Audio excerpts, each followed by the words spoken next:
Welcome back. It's great to have you here for another deep dive into the wisdom of Saadi.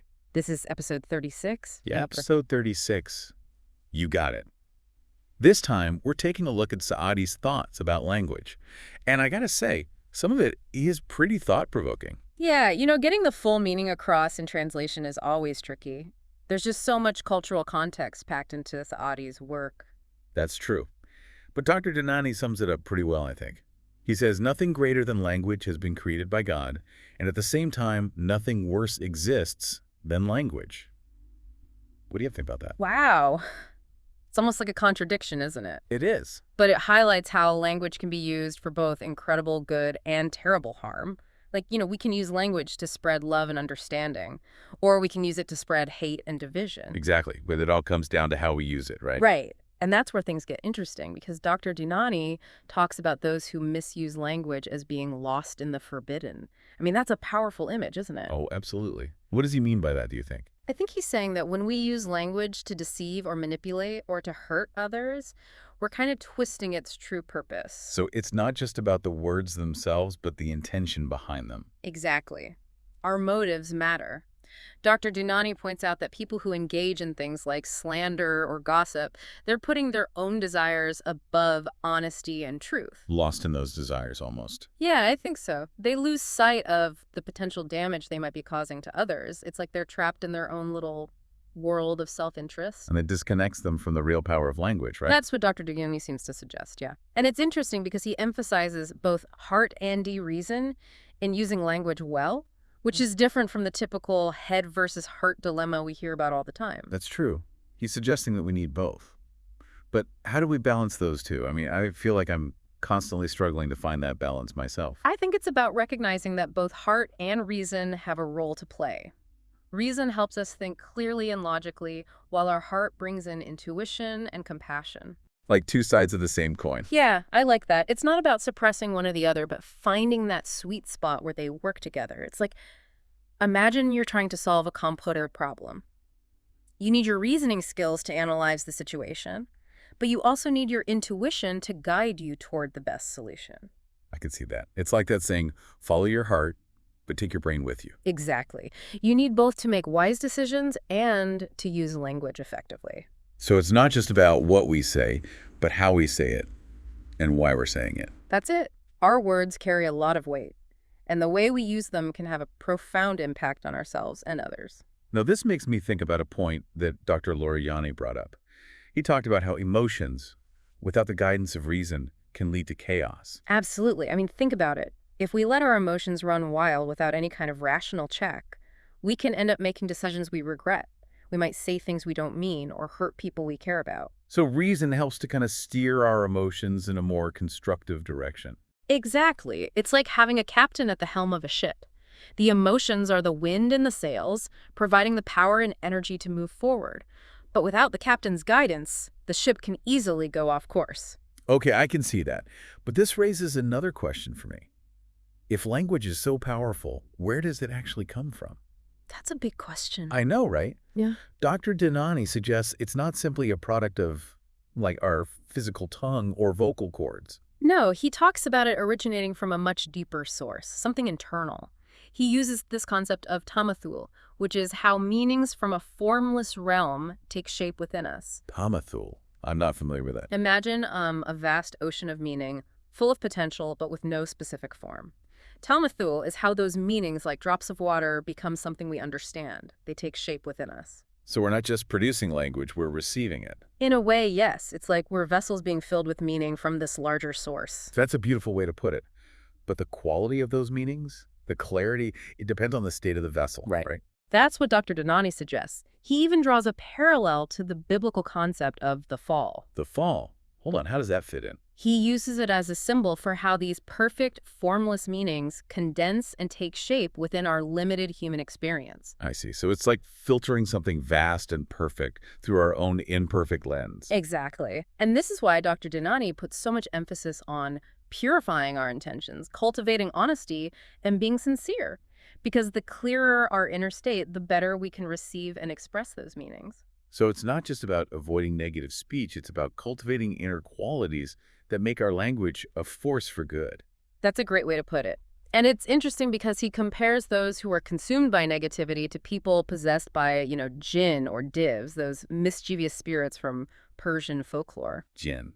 Is he saying these are literal beings that can take over our minds? Oh, no, not literal beings. More like metaphors for negative thoughts and desires. The things that can distort our thinking and lead us to misuse language. So like the voices of doubt, envy, or those urges to gossip. That's it. They're those shadows within us that can cloud our judgment and make us say or do things we later regret. And Dr. Dinani mentions these divs are more common in the streets, by which he means modern life, than in the desert, which represents solitude. Why do you think that is? It's a fascinating observation. I think he's pointing to how the constant distractions of modern life make it hard to keep a clear and pure mind. We're constantly bombarded with messages, temptations, and pressures, and that makes it easier to lose sight of our values and succumb to those negative impulses. So finding moments of stillness and quiet reflection becomes even more important in today's world. Absolutely. It's about carving out time for ourselves to disconnect from all that noise, to reconnect with our inner selves and those deeper truths that Dr. Dinani talks about. This brings to mind a powerful passage from the Gulistan. It's about a man who's transformed his life and repented for his past misdeeds. But people are still gossiping about him. Right, and he's upset about it. He complains to a spiritual master about the unfairness of it all. Exactly. And the master's advice is brilliant. He says, be grateful that God is pleased with you, even if people misjudge you. What a powerful message. Isn't it? It reminds us that aligning our actions with our values is ultimately what matters most. It's about finding that inner peace that comes from knowing we're living in accordance with our own truth, regardless of what others may think. Such a valuable reminder, especially in today's world where we're constantly bombarded with external pressures and expectations. Saadi is urging us to find our own inner compass and to let that guide our words and actions. And I think that's a beautiful place to pause and reflect on what we've discussed so far. It is. Saadi's insights on language are so rich and multi-layered, it's like peeling back the layers of an onion. There's always something more to discover. And something to apply to our own lives. Absolutely. We'll be right back after a short break. It really is. And focusing on that inner alignment connects to another point Saadi makes about language. He doesn't just focus on the words we speak. He talks about the silence between them, too. That's an interesting thought. I usually think of language as being, well, all about words. Yeah. Why is silence so important? Well, Dr. Dinani and Dr. Larijani had a great conversation about this, actually. They were talking about how Saadi revered silence. And they said that true solitude, it's not just about being physically alone, it's about cultivating a kind of inner stillness, even when you're in the middle of a busy, chaotic world. So you're saying, like, you could be surrounded by people, noise, activity, but still find a sense of inner solitude. Exactly. Dr. Dinani made a great point. He said you could be meditating on a mountaintop, but if your mind's racing with worries and distractions, you're still lost in the forbidden. True solitude, he said, comes from being fully present, connected to something bigger than yourself. It's funny you say that. It's like my mind is always a jumble of thoughts and to-do lists and anxieties. Like I'm never really here, always somewhere else. That's so common, especially these days. But Dr. Larijani said even the fact that we question the possibility of true solitude is significant. What do you mean? He said it suggests that there's a part of us that's separate from all those thoughts and feelings. A part that can observe and detach. So part of me that can just be, even with all that mental chatter going on? That's what he's saying. And he believes recognizing that separation is really important for spiritual growth. It helps us understand that we're not our thoughts. Okay. So how do we cultivate that awareness? How do we create that space for silence? Saadi used the image of a desert to represent this idea. Dr. Dinani explained it really well. He said the desert symbolizes everything that's not you. Your worries, your distractions, even the whole universe. It's like entering that vast, empty space allows us to see ourselves more clearly. We can separate who we are from all the mental baggage, right? Exactly. It's in that emptiness that we start to perceive our own distinct being. And Dr. Larijani took this even further. He said venturing into that metaphorical desert isn't just about finding a quiet spot. It's about understanding where we fit in the grand scheme of things. It's about recognizing our connection to something much bigger than ourselves. So we're not just aiming for inner peace, but a connection to something, well, divine. That's what it sounds like. It's about realizing that we're part of something vast and timeless, even amidst all the complexities of our individual lives. This brings us to another interesting statement from Saadi. He says, if you have a heart, seek reason. It seems counterintuitive. Don't we usually see heart and reason as opposites? Is he saying we have to choose one or the other? That's a great question, and it shows how Saadi challenges conventional thinking. He's not saying we have to choose, but to recognize that both are essential. Dr. Dinani explained it beautifully. He said a compassionate heart is what drives us to seek wisdom in the first place. So it's not about ignoring our emotions or becoming cold and logical. Oh. It's about using our emotions to fuel our pursuit of knowledge and understanding. Exactly. And without that empathy, without caring about others, reason can become cold and manipulative. Think about all those smart people who use their intelligence for selfish reasons. Right. It's like their intellect becomes a weapon, not a tool for good. Exactly. And that's where Dr. Larijani's point about emotions needing the guidance of reason comes in. Uncontrolled emotions can be just as harmful as cold, calculating logic. It's about finding that middle ground. Saadi's advocating for a balanced approach then. I think so. It's about letting our hearts inform our reasoning, and our reasoning guide our emotions. And it's interesting because Dr. Dinani suggests that language itself comes from a deeper source, not our physical heart or tongue, but a connection to something that transcends the material world. So we're back to that tamathul idea, right? Meanings from a higher realm taking shape within us. Can you remind me how that works? Imagine a vast ocean of meaning. It's full of potential, but no specific form. Tamathul is like the process of those meanings, like drops from that ocean, becoming something we understand. They condense and take shape within us. So we're not just creating language, we're receiving it from this larger source. Right. And how clear those meanings are depends on our inner state. Precisely. And this is why Dr. Dinani emphasizes purifying our intentions and cultivating honesty and sincerity. The purer our inner state, the better we receive and express those higher meanings. This makes me think about how much we focus on appearances, trying to sound clever or witty instead of focusing on truth and genuine meaning. That's a great point. It's like we care more about the container than the thing it holds. Saadi reminds us that eloquence comes from pure intentions, a clear heart, not fancy words. So it's not just about avoiding negativity, it's about cultivating those inner qualities that make our language a force for good. Absolutely. And this is where Dr. Dinani brings up the idea of jinn and divs again. Those mischievous spirits from Persian folklore, he uses them as metaphors.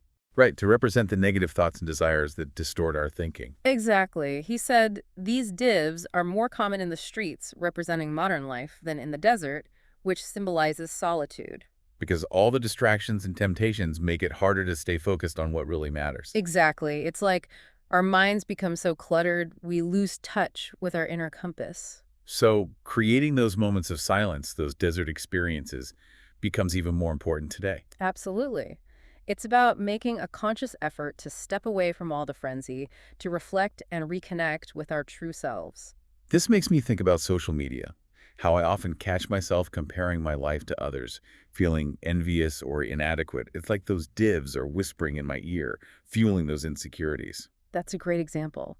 And Saadi would remind us that true happiness doesn't come from chasing external validation.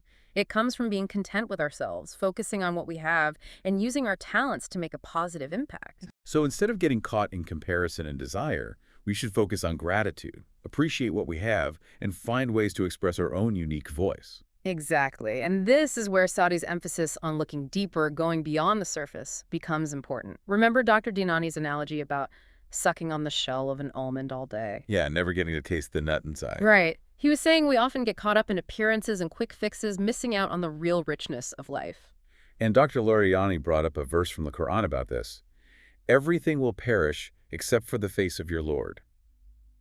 It emphasizes that what truly matters is the essence of things, not their fleeting outer forms. So it's about focusing on those inner qualities that bring lasting peace and wisdom, not on worldly success or material things. Exactly. Saadi is urging us to shift our focus from what's temporary to what's eternal, from the superficial to the profound. He wants us to cultivate those qualities that make us truly rich in spirit. And this brings us back to Dr. Larijani's point about the importance of practice. It's not enough to just understand these concepts intellectually, we have to live them. He compared it to learning a musical instrument. You can study music theory all you want, but you won't truly understand music until you pick up an instrument and play. True mastery comes from doing, from experimenting, making mistakes, and learning from them. So Saadi's poetry isn't just meant to be admired from a distance. It's a call to action, an invitation to put those insights into practice. Exactly. It's about taking those beautiful words and metaphors and weaving them into our lives. Letting Saadi's wisdom guide our choices, our relationships, the way we interact with the world. So can you give me an example of how we can do that? How can we take one of Saadi's insights and put it into practice? Well, let's take the idea of tamathul, that process of receiving and expressing meanings from a higher realm. Start by paying attention to your words throughout the day. Notice when you're speaking from a place of anger, judgment, or negativity. Like when I'm stressed and snap at my partner, or when I'm gossiping about a coworker. Exactly. Those are perfect opportunities to pause, take a breath, and ask yourself, what's motivating me right now? Is this coming from a place of love or fear or insecurity? So becoming more aware of where my words are coming from, recognizing those divs that try to lead me astray. Exactly. And the more you practice this, the more you'll start to notice patterns.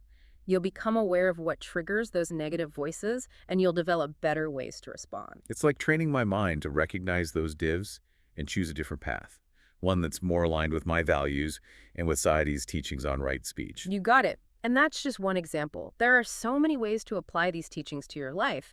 And remember the story about the man who was slandered despite his positive changes. Right, and the master told him to be grateful that God was pleased with him, even if people misjudged him. It reminds us that true worth comes from aligning our actions with our values, regardless of what other people think. So even when we're doing our best, we might still face criticism. And that's okay. Exactly. Saadi is urging us to find that inner peace that comes from knowing we're living in accordance with our own truth. True happiness doesn't come from trying to please everyone. It comes from self-acceptance and from knowing we're doing our best to live a meaningful life. That's a powerful message, especially these days. It's so easy to get caught up in trying to project a certain image, especially on social media. Saadi's wisdom reminds us that true happiness is an inside job. It's not about likes or followers or material things. It's about cultivating those inner qualities that bring lasting peace and wisdom. So how do we do that? How do we cultivate those qualities and become more mindful of our language? One powerful practice is silence.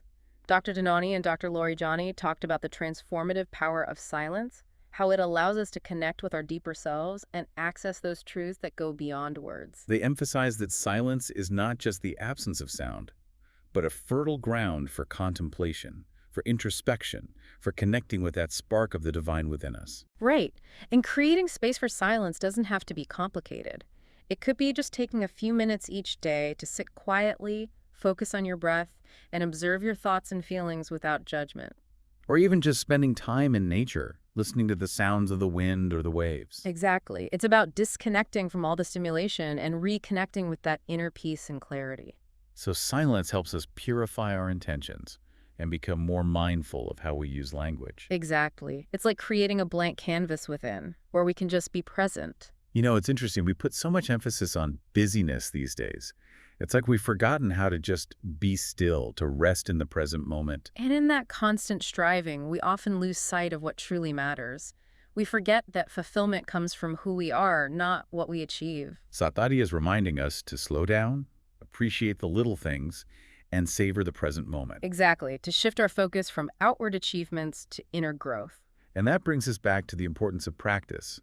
It's not enough to just read about Saadi's teachings. We have to apply them. Dr. Dinani used a great analogy. He talked about how true knowledge has a flavor that can only be experienced. Like knowing the recipe for a dish but never actually tasting it. Exactly. We need to embody these teachings, to taste that wisdom and see how it changes us. So we're invited to savor Saadi's wisdom, let it become part of our experience, and see how it shapes our lives. Precisely. It's about taking those beautiful words and metaphors and making them part of our daily lives. And recognizing that life, just like these teachings, is full of ups and downs.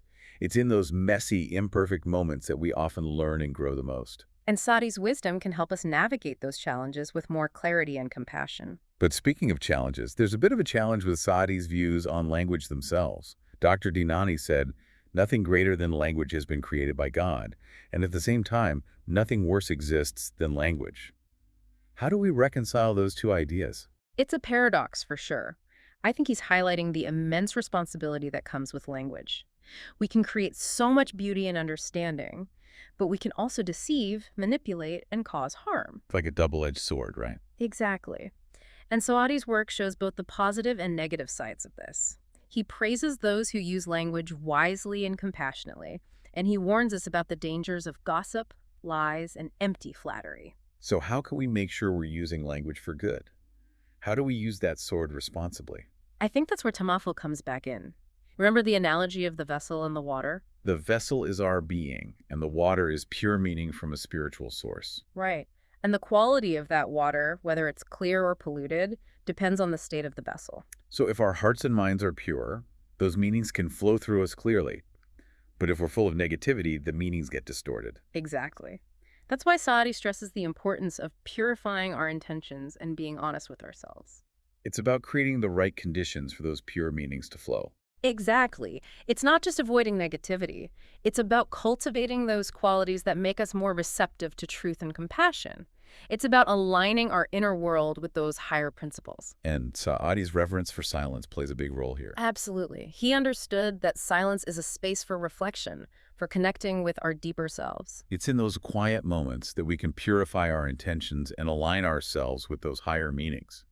So even though Saadi was a master of language, he understood its limitations and the importance of going beyond words. True wisdom often resides in those silent spaces between the words, in the stillness of our hearts. And recognizing that makes Saadi's work so relevant today, in a world that's constantly bombarding us with information and demanding our attention. He invites us to step back from that frenzy, to create space for contemplation and reconnect with who we truly are. He reminds us that true fulfillment doesn't come from what we achieve or possess, but from cultivating those inner qualities that bring lasting peace and wisdom. He wants us to slow down, appreciate the simple things, savor the present moment, and remember that the deepest truths often reveal themselves in the quiet spaces between the words, in the stillness of our own hearts.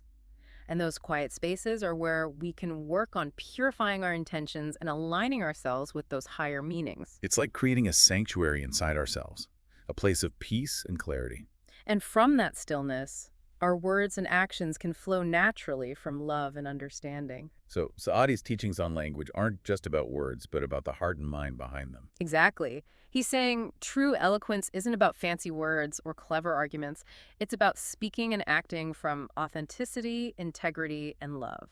And to do that, we need to cultivate those qualities, purify our intentions, connect with our true selves, and embrace the power of silence. Saadi's work encourages us to go deeper, to refine our use of language, and to make our words a force for good. It really highlights how important our inner state is, right? Mm. The condition of our vessel determines how clearly those meanings can come through. Exactly. That reminds me of another point that Dr. Dinani made. He said, Saadi often talked about true knowledge using the idea of taste and flavor. Taste and flavor, what do those have to do with knowledge? He said that true knowledge, it actually has a flavor that can only be experienced. It's not something you just understand in your head. Oh, I see. So it's like you can read a recipe, Right. but you don't really know what the dish tastes like until you actually try it. That's a great analogy. And it brings us back to what we were talking about before, the importance of practice. It's not enough to just grasp these ideas intellectually. We have to embody them. We have to actually live them. So it's not just about passively reading Saadi's poetry or listening to us talk about his teachings.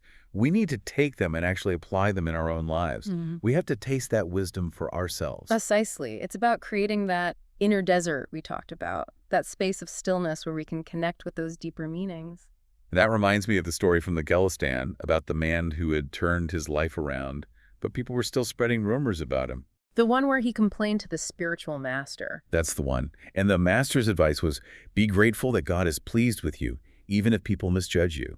Such powerful advice. It really is. It speaks to the importance of integrity, of being true to ourselves, regardless of what others might think. It makes you think about how much time we waste worrying about our image or reputation. Saadi's reminding us that true peace comes from living according to our values, our own internal compass.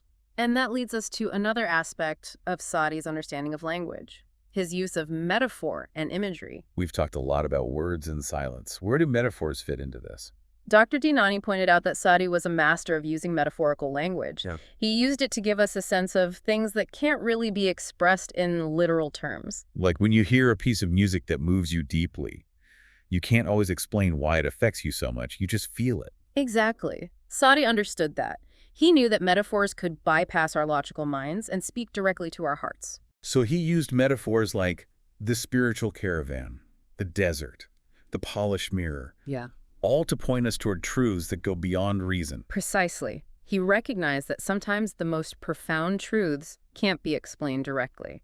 You have to use imagery and symbolism to hint at them. So when we come across a metaphor in Saadi's work, we're not just supposed to analyze it intellectually. We have to feel it, experience it, let it resonate with us. That's where the magic happens. When we let those metaphors move us, touch us, open up new ways of understanding. But that takes a willingness to let go of our need to overanalyze everything, right? We have to be open to the experience. Absolutely.